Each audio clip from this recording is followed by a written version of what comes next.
de cette opération nous permettra, lorsque nous aurons dépouillé les questionnaires qu'ils vont nous envoyer, qu'on doit déposer le plus rapidement possible, on saura, sur la base des propositions concrètes que elles-mêmes, les structures en question, auront faites par écrit, on pourrait donc les apprécier, avoir des entretiens avec leurs responsables qu'on a identifiés, et apprécier la faisabilité de leurs propositions pour pouvoir prendre les décisions qu'il conviendrait. Bien évidemment, ceci devrait nous permettre d'arriver à faire des propositions au comité, bien sûr, le comité de suivi qui gère cela va faire des propositions au comité de crise, lequel saisira donc le gouvernement pour la mise en œuvre des propositions qui nous paraîtront les plus idoines.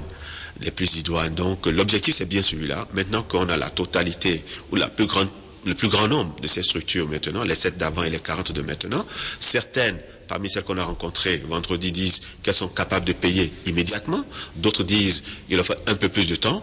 On appréciera tout ça dans le travail du comité. C'est pour ça qu'il faut que le comité travaille dans la sérénité.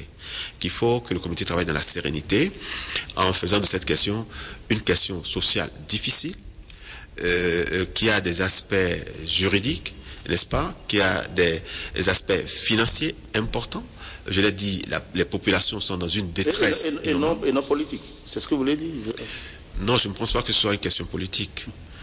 On pourra en discuter, mais je ne pense pas que ce soit une question politique. Il ne faut pas faire quelque chose précisément parce qu'il s'agit de populations qui sont dans la détresse. Tout à fait.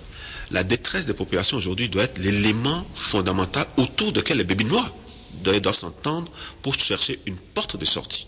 Donc je ne crois pas qu'il fasse un problème politique, c'est un problème juridique, nous le verrons tout à l'heure par rapport aux enquêtes qu'ils sont en train de faire, c'est un problème social, je l'ai dit tout à l'heure, la détresse financière, morale, psychologique dans laquelle les populations se trouvent, c'est un problème financier puisque les gens ont perdu tous leurs avoirs et peut-être tous les avoirs de leur vie.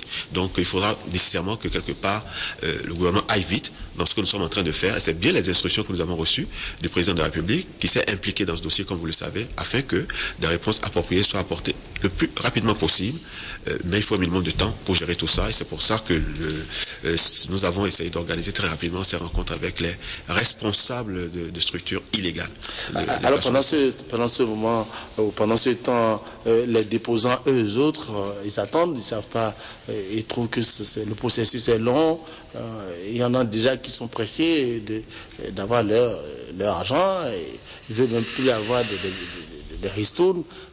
Alors jusqu'à quand ces populations peuvent-elles attendre, surtout celles qui ont déposé auprès de ces structures, autres que ICC, et que ces structures aujourd'hui se disent être capables de rembourser. Ces populations peuvent attendre jusqu'à quand pour être remboursées? Je ne peux pas vous dire le moment précis où ces gens seront remboursés. Mais il nous faut nécessairement avancer dans le travail que nous sommes en train de faire. C'est important de savoir qu'aujourd'hui, personne ne sait le nombre de déposants que l'ensemble des structures ont. Personne ne sait le montant sur lequel porte la totalité des ressources qui ont été collectées. J'entends des chiffres de ci, de là, mais personne au Bénin aujourd'hui ne peut nous dire avec certitude le montant sur lequel porte justement ces ressources collectées. Donc il est important de faire le point, de savoir qui a déposé quoi auprès de qui et à quelles conditions. Donc l'appréhension de ces situations impose nécessairement un minimum de temps. Et je peux vous dire que les différents comités qui ont été mis en place travaillent d'arrache-pied.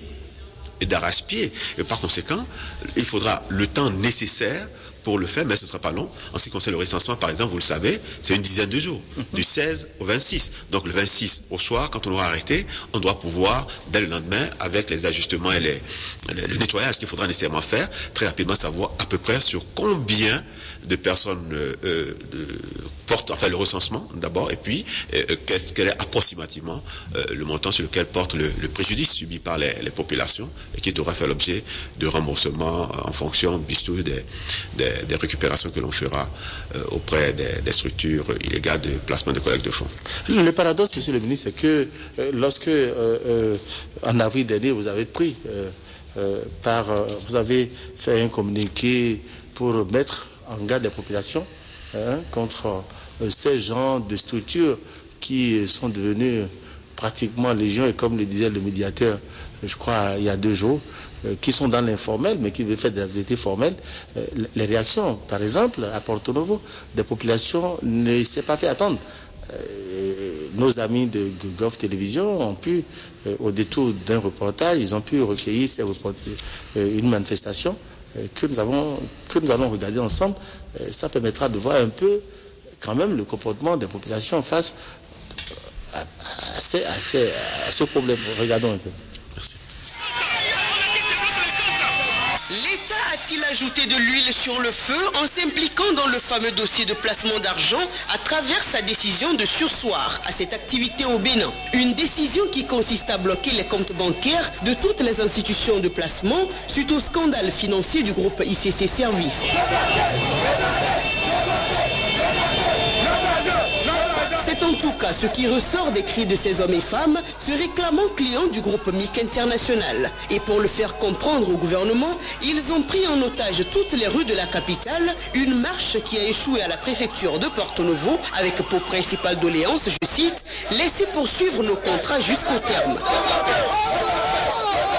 Considérant que toutes les institutions financières n'ont pas les mêmes difficultés, considérant que les comptes bancaires du groupe MIC International ne souffrent d'aucune irrégularité, considérant enfin que les placements de fonds en ligne ne sont pas encore régis par une loi au Bénin, nous demandons avec insistance et sans délai le déblocage des comptes bancaires de notre institution financière pour la poursuite de nos contrats respectifs jusqu'à terme.